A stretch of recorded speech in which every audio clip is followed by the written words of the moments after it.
Hi friends, welcome to Tushar Aaradhya YouTube channel. ಇವತ್ತಿನ ನನ್ನ recipe soup ಅಂದರೆ ಯಾರಿಗೆಲ್ಲ ಇಷ್ಟ ಇಲ್ಲ ಹೇಳಿ.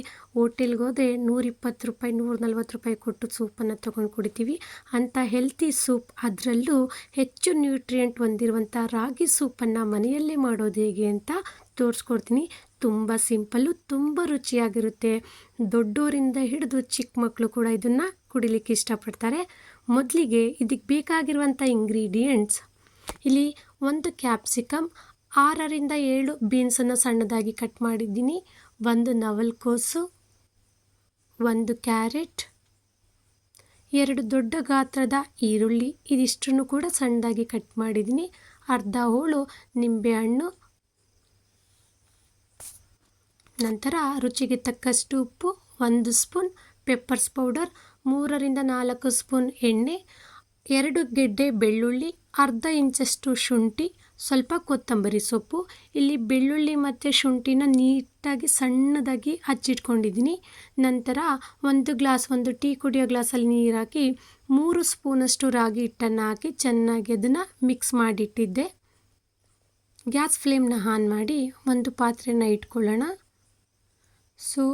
ಗ್ಯಾಸ್ ಲೋ ಫ್ಲೇಮಲ್ಲೇ ಇರುತ್ತೆ. ಈಗ 3ರಿಂದ 4 ಸ್ಪೂನ್ ಎಣ್ಣೆಯನ್ನು ಸೇರಿಸಿ, ಎಣ್ಣೆ ಸ್ವಲ್ಪ ಬಿಸಿ ಆದಮೇಲೆ ಸಣ್ಣದಾಗಿ ಹಚ್ಚಿರುವಂತಹ ಬೆಳ್ಳುಳ್ಳಿ ಮತ್ತು ಶುಂಠಿಯನ್ನು ಸೇರಿಸ್ಕೊತಾ ಇದ್ದೀನಿ. ಕೆಲವ್ರು ಏನು ಮಾಡ್ತಾರೆ ಅಂತಂದರೆ ಬೆಳ್ಳುಳ್ಳಿ ಮತ್ತು ಶುಂಠಿ ಪೇಸ್ಟನ್ನು ಹಾಕ್ತಾರೆ. ಅದಷ್ಟು ರುಚಿ ಬರಲ್ಲ. ಹೋಟೆಲ್ಗಳಲ್ಲೆಲ್ಲ ಅದ್ರ ಪೇಸ್ಟನ್ನು ಹಾಕ್ತಾರೆ. ಇಲ್ಲಿ ಸಣ್ಣದಾಗಿ ಎಷ್ಟು ಸಾಧ್ಯನೋ ಅಷ್ಟು ಸಣ್ಣದಾಗಿ ಕಟ್ ಮಾಡಿ ಹಾಕ್ಕೊಳ್ಳಿ. ಮಧ್ಯ ಅದು ಸಿಕ್ತಿದ್ರೆ ಅದ್ರ ರುಚಿ ತುಂಬಾ ಚೆನ್ನಾಗಿರುತ್ತೆ. ಸೂಪಲ್ಲಿ ಹೈಲೈಟ್ ಅಂತ ಬಂದಾಗ ಬೆಳ್ಳುಳ್ಳಿ ಮತ್ತು ಶುಂಠಿನೇ ಆಗಿರುತ್ತೆ. ಅದು ಸ್ವಲ್ಪ ಬ್ರೌನ್ ಕಲರ್ ಬಂದಮೇಲೆ ಹಚ್ಚಿಟ್ಟಿರುವಂತಹ ಈರುಳ್ಳಿ, ಕ್ಯಾರೆಟ್,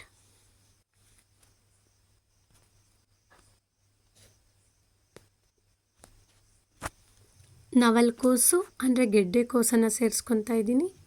ನಂತರ ಬೀನ್ಸ್, ಇಲ್ಲಿ ದಪ್ಪ ಮೆಣಸಿನ್ಕಾಯಿನ ನಾನು ಆಮೇಲೆ ಹಾಕ್ಕೊತೀನಿ, ಏಕೆಂದರೆ ಅದು ಬೇಗ ಫ್ರೈ ಆಗಿಬಿಡುತ್ತೆ. ಹಾಗಾಗಿ ಇದೆಲ್ಲ ತರಕಾರಿ ಗಟ್ಟಿ ಇರೋದ್ರಿಂದ ಇದನ್ನು ಮಾತ್ರ ನಾನು ಮೊದಲಿಗೆ ಹಾಕ್ತಾಯಿದ್ದೀನಿ. ಗ್ಯಾಸ್ನ ಮೀಡಿಯಮ್ ಫ್ಲೇಮ್ಗೆ ಇಟ್ಕೊಂಡು 2ರಿಂದ 3 ನಿಮಿಷ ಎಣ್ಣೆಲೆ ಅದನ್ನು ನಾವು ಫ್ರೈ ಮಾಡ್ಕೋಬೇಕಾಗತ್ತೆ. ಏನಂತಂದರೆ ಇಲ್ಲಿ ನೀವು ಯಾವುದೇ ತರಕಾರಿ ಬೇಕಿದ್ರೂ ನೀವು ಸೇರಿಸ್ಕೊಬೋದು, ಆಪ್ಷನ್ನು. ನೋಡಿ 3 ನಿಮಿಷ ಆಗಿದೆ.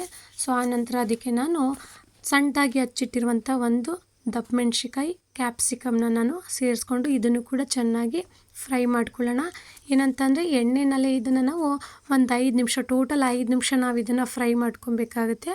40 ಭಾಗ ಎಣ್ಣೆಲೇ ಇದು ಬೆಂದಿರಬೇಕು ತರಕಾರಿಗಳು. ನೀವು ಯಾವ ತರಕಾರಿ ಬೇಕಿದ್ರೂ ಸೇರಿಸ್ಕೊಬೋದು. ನೋಡಿ 5 ನಿಮಿಷ ಆಗಿದೆ. ಇದು ಚೆನ್ನಾಗಿ 40 ಭಾಗ ಎಣ್ಣೆಲೇ ಇದು ಚೆನ್ನಾಗಿ ಬೆಂದಿದೆ. ಇವಾಗ ನಾನು ಏನು ಮಾಡ್ತೀನಿ, ನನ್ನ ಕ್ವಾಂಟಿಟಿ ಎಷ್ಟು ಬೇಕು ಅಷ್ಟು ನೀರನ್ನು ನಾನು ಸೇರಿಸ್ಕೊತೀನಿ.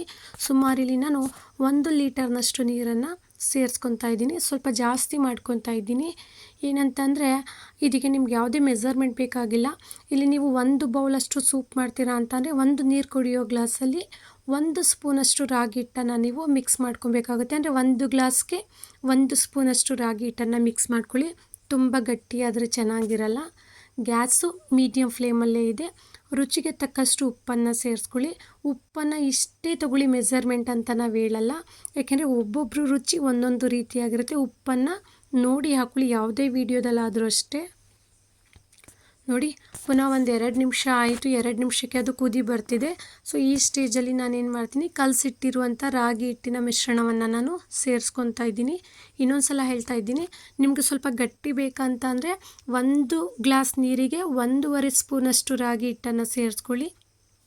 ನಂತರ 1/4 ಸ್ಪೂನಷ್ಟು ಪೆಪ್ಪರನ್ನು ಸೇರಿಸ್ಕೊತಾ ಇದ್ದೀನಿ. ಫುಲ್ ಹಾಕಲ್ಲ ನಾನು, ಏಕೆಂದರೆ ಮಕ್ಕಳು ಕೂಡ ಕುಡಿಯೋದ್ರಿಂದ ಖಾರನ ಕಡಿಮೆ ಹಾಕ್ಕೊತಾ ಇದ್ದೀನಿ ಇಲ್ಲಿ. ನೆಕ್ಸ್ಟು ಬೇರೆ ಗ್ಲಾಸ್ಗೆ, ಬೇರೆ ಬೌಲ್ಗೆ ಸರ್ವ್ ಮಾಡಬೇಕಾದ್ರೆ ಉಳಿದಿರುವಂಥ ಪೆಪ್ಪರ್ಸ್ ಪೌಡ್ರನ್ನ ನಾನು ಸೇರಿಸ್ಕೊತೀನಿ. ಇದು ಚೆನ್ನಾಗಿ ಕುದಿ ಬರಬೇಕು. 3 ನಿಮಿಷ ಆದರೆ ಸಾಕಾಗುತ್ತೆ, 3ರಿಂದ 4 ನಿಮಿಷ ಆದರೆ ಸಾಕಾಗುತ್ತೆ. ಇದಕ್ಕೆ ಹಚ್ಚಿಟ್ಟಿರುವಂಥ ಕೊತ್ತಂಬರಿ ಸೊಪ್ಪನ್ನು ಕೂಡ ಸೇರಿಸ್ಕೊಂಡೆ. ಯಾವುದೇ ತರಕಾರಿನ ನೀವು ಹಾಕ್ಕೊಬೋದು, ಅದು ನಿಮ್ಮ ಆಯ್ಕೆಗೆ ಬಿಟ್ಟಿದ್ದು. ನಿಮ್ಗೆ ಯಾವ ತರಕಾರಿ ಇಷ್ಟ ಆಗುತ್ತೋ ಅದು ಹಾಕ್ಕೊಳ್ಳಿ. ತುಂಬ ತೆಳುವಾಗಿ ಮಾಡ್ತೀನಿ ನಾನು, ಇದು ತೆಳು ಇದ್ದರೆ ತುಂಬ ಚೆನ್ನಾಗಿರುತ್ತೆ. ನೋಡಿ 4 ನಿಮಿಷ ಆದಮೇಲೆ ಅದು ಚೆನ್ನಾಗಿ ಕುದಿ ಬಂದಿದೆ, ಅಂದರೆ ಆಗಿದೆ. ಸೊ ಈ ಫೈನಲ್ ಸ್ಟೇಜಲ್ಲಿ ನಾನೇನು ಮಾಡ್ತೀನಿ, ಅರ್ಧ ಹೋಳು ನಿಂಬೆ ರಸವನ್ನು ಸೇರಿಸ್ಕೊಂಡೆ. Gas ಫ್ಲೇಮ್ನ of ಮಾಡಿದ್ದಾಯಿತು. ನೋಡಿ, ರುಚಿಕರವಾದಂತಹ ಆರೋಗ್ಯಕ್ಕೂ ಕೂಡ ಸರಿದೂಗಿಸುವಂತಹ ಒಂದು ರಾಗಿ ಸೂಪ್ ರೆಡಿಯಾಗಿದೆ. ನನ್ನ ಮಕ್ಕಳು, ಚಿಕ್ಕ ಮಗ ಕೂಡ ತುಂಬ ಇಷ್ಟಪಟ್ಟು ಈ ಸೂಪನ್ನು ಕುಡಿತಾನೆ. ಹೆಂಗೆ ಅಂತಂದರೆ ಸ್ಕೂಲಿಂದ ಮಕ್ಕಳು ಬಂದಾಗ ಆರಾಮಾಗಿ ನಾವು ಇದನ್ನು ಮಾಡಿಕೊಡ್ಬೋದು. ನೋಡಿ ನನ್ನ ಮಕ್ಕಳು ಹೇಗೆ ಕುಡಿತಾರೆ ಅಂತ. ಚಿನ್ನಮ್ಮ, ನಿನಗೆ ಅಂತ ಇವತ್ತು ಸೂಪ್ ರೆಡಿ ಮಾಡಿದ್ದೀನಿ ಮಗನೇ, ಕುಡಿದ್ಬಿಟ್ಟು ಹೇಗಿದೆ ಅಂತ ಹೇಳಬೇಕು. ಹೇಗಿದೆ? ಯಾವ ಸೂಪು? ಯಾವ ಸೂಪ್ ಇದು? ರಾಗಿ ಸೂಪ್. ಹೇಗಿದೆ? ಸೂಪರ್ ಆಗಿದೆಯಾ?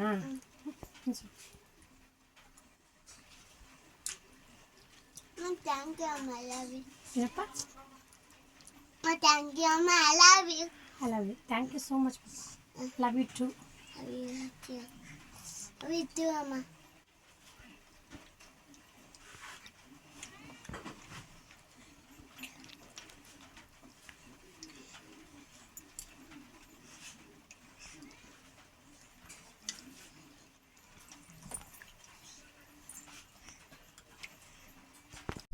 ನೋಡಿದ್ರಲ್ಲ ಫ್ರೆಂಡ್ಸ್, ಆರೋಗ್ಯಕರವಾದ ರಾಗಿ ಸೂಪ್ ರೆಡಿಯಾಗಿದೆ.